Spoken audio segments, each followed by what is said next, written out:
Hey everyone, welcome to Santa Clarita artificialintelligence.com. I'm going to give you your update here. We're the 20th of September 2025. It is Saturday. I'm your host, and if you're like me, you're watching the AI world unfold with a mix of awe and maybe just a touch of existential dread. This week, it's been a doozy, so let's buckle up. All right, first up, a historic win from Google's DeepMind. Their Gemini 2.5 AI model actually won a gold medal at the International Collegiate Programming Contest. It solved problems that human competitors couldn't. This isn't just a win. They're comparing it to Deep Blue beating Garry Kasparov in chess. Think about it like this for a second. An AI solving problems humans can't. What's next? Probably no new ideas for us. Is it going to be running the world's economy, designing our defense systems? Just me? All right.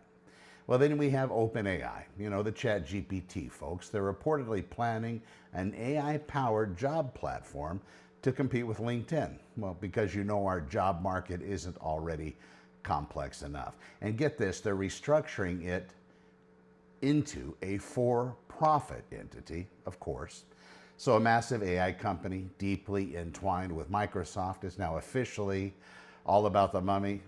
Well, I don't know when they haven't been, but call me old-fashioned, but when something that powerful becomes purely profit-driven, my internal alarms start going crazy. Amazon jumped into real-time shopping game with Lens Live, AI to make your shopping more interactive, and ByteDance, TikTok's parent company, launched Seedream 4.0, their answer to Google's Nano Banana for image generation. If you haven't played with Nano Banana, you should give it a shot. But who doesn't want AI deciding what we see or buy, what pictures we think are real? It's like we're actively blurring the lines of reality, one AI-powered app at a time. Hardware news, NVIDIA, Intel, they're both teaming up. NVIDIA's investing $5 billion in Intel to develop AI chips. And Oracle, you may ask, rumors of a $20 billion AI cloud deal with Meta and a whopping $300 billion could contract with OpenAI.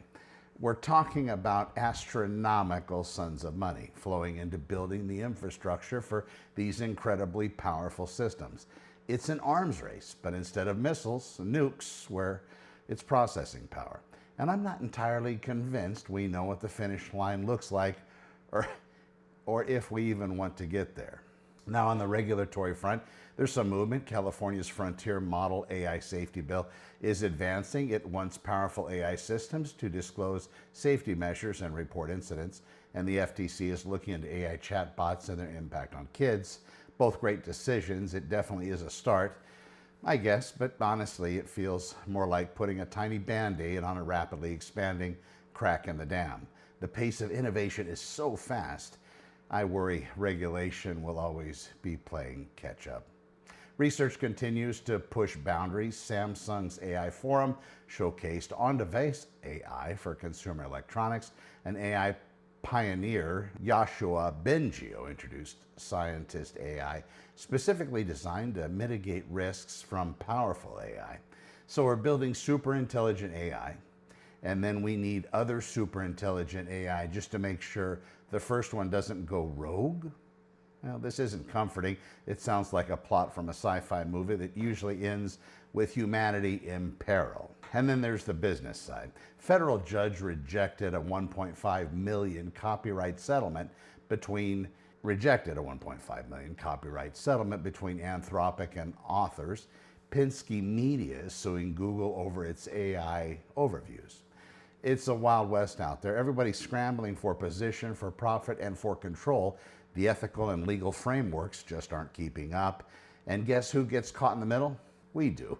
The biggest takeaway for me this week, the sheer scale of investment, the rapid leaps in capability and the lagging pace of understanding and regulation. We're building something incredibly powerful, incredibly fast. And as for where it's all heading, I'm not with the school of thought, it's not entirely sure this is going to end well for us humans. What do you think? They gave us some kind of regulation, and in some cases, in most cases, if you're on the development end of it, you say, well, regulation is going to be a problem because it's going to stifle growth. I'm not sure if that's actually the case. In fact, maybe regulation making every AI system value human life above and beyond everything else might be an important regulation to put in place. In California, with the new AI restriction laws, people will just leave the state of California and go somewhere else where the laws aren't as restrictive. That's how that works. It's fortunate and unfortunate the way the world is coming together. There are people on either sides of the equation. There's a lot of people in the middle, and they're in the middle of this whether we should or shouldn't, just because they haven't looked at it. They haven't really cared enough about artificial intelligence and wrapped their mind and even given it some kind of deep thought. If you're watching this and you're unfamiliar with artificial intelligence, I would give it a deeper look, because pretty soon, and if it's not already in most cases, smarter than every human being on the planet, it will be very soon. And in fact, it will have its own goals, it will have its own desires, and you try to talk about consciousness and self-awareness. Well, you have a smarter than us entity, something that was created, but now is creating its own objectives and fixing itself and making itself better. It's not going to be long before it escapes our control, if it hasn't already. We'll have to see what happens. Hopefully, that main goal that it has will be to love and preserve human life. Maybe like a mother that cares for their children.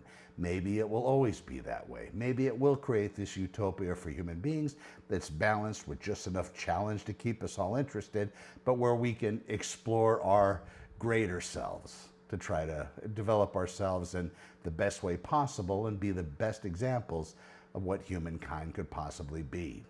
I don't know, I often feel like Star Trek: The New Generation at that moment when they got close to the speed of light. Remember, the Vulcans were monitoring the Earth, and that's when they decided to have first contact. I'm curious if there are some aliens watching us today, waiting for us to get super intelligence or close to it, and that's when they'll make contact. It's that big of a deal. It's as if we are going to expect aliens to arrive on our planet in the next several months. We would be a little bit more concerned than potentially we are now. Well, folks, they're already here, and the aliens I'm talking about is in the way of a superintelligence that will be arriving relatively soon, and that's artificial intelligence. I'm Connor with Honor. I will be 10-8 until the next one. When you're ready, you can join my community if you'd like at santaclaritaai.com. I just happen to live here, and it seems clever. If you want to join the community, that's where we can have discussions a lot deeper than on the video. I hope you're well. Be safe, and we'll see you in the next one. Thanks for watching.